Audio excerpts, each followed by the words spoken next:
Kauthara Namaganda, a 45-year-old, is a resident of Isinjiro district, but who, for security reasons, we talked to at undisclosed residence. Namaganda was married off in 1993 in her teenage years to Hussein Kagezi, a mechanic who worked in Mbarara district. I was married to him at the age of 14. He was a mechanic who used to purchase car spare parts from Kampala and sometimes Rwanda.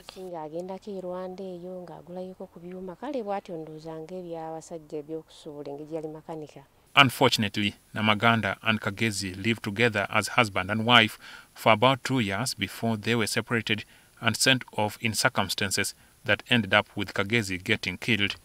Namaganda did not have a child with Kagezi, although he had 3 daughters with his first wife, who passed on earlier. I never had a child with him.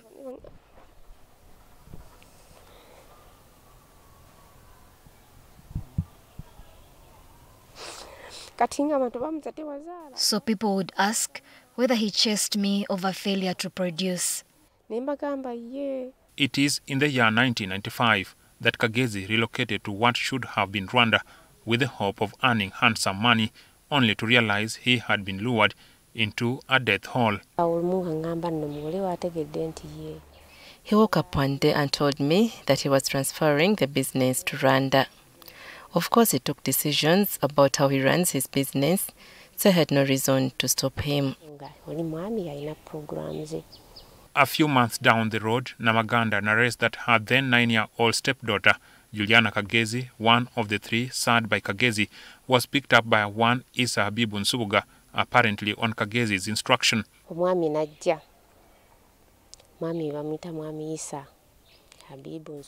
A man who identified as Issa Habib Nsubuga came around and told me that my husband had found a good school which offers Islamic teachings, so I should join him in Rwanda.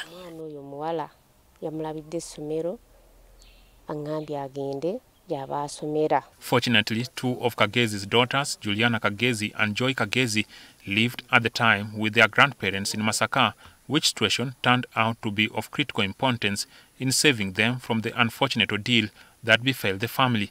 Months after both Kagezi and his daughter had left, Namaganda found herself lured to join her husband, purportedly in Rwanda, where they were. But the family ended up in the jungles of the Democratic Republic of Congo.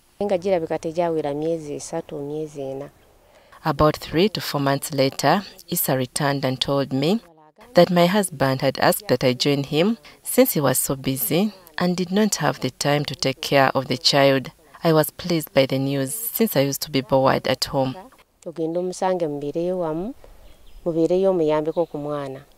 Namaganda says upon concern about their property, Nsubuga told her to take some valuables including land titles with her, which instructions she obeyed. On the day of the journey, she says Nsubuga never traveled but handed her over to 2 other men who went with her on a bus heading in a known location before they were switched to a taxi and later on foot into the jungles. We kept on finding people along the way until I saw a place where I was told my husband lived.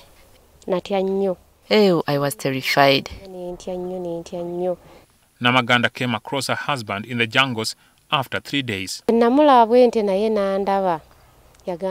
When we saw each other, he asked how I had made it over there.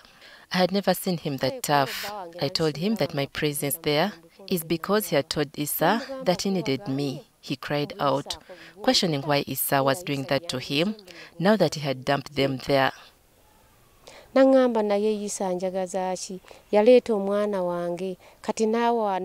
He wondered about what would happen to his house and land titles. Days and months passed. Then came the attacks by the government forces in which Kagezi, as well as Namaganda's brother-in-law, were killed.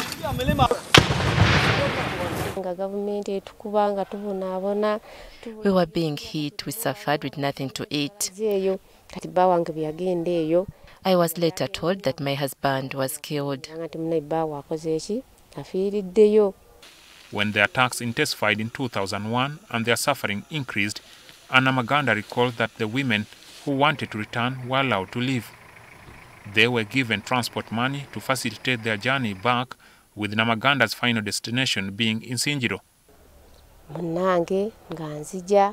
They brought me from up the mountains to a forest, which I would walk through to a point where a bus would pick me up. They warned me that I would be mauled by wild animals if I meandered around the forest.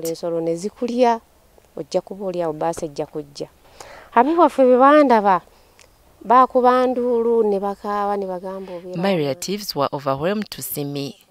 They were engulfed with euphoria. They asked me questions, some of which I could not answer because I was traumatized.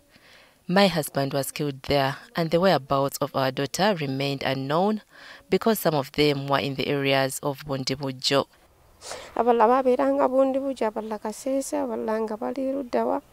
In the second part of this story, Namaganda explains how the machinations by both Nsubuga and Lwanyaga may have been a plot to wipe out Kagezi's family to pave way for them to possess the family land in Mbarara City without anything to worry about. Jackson Onyango, NTV.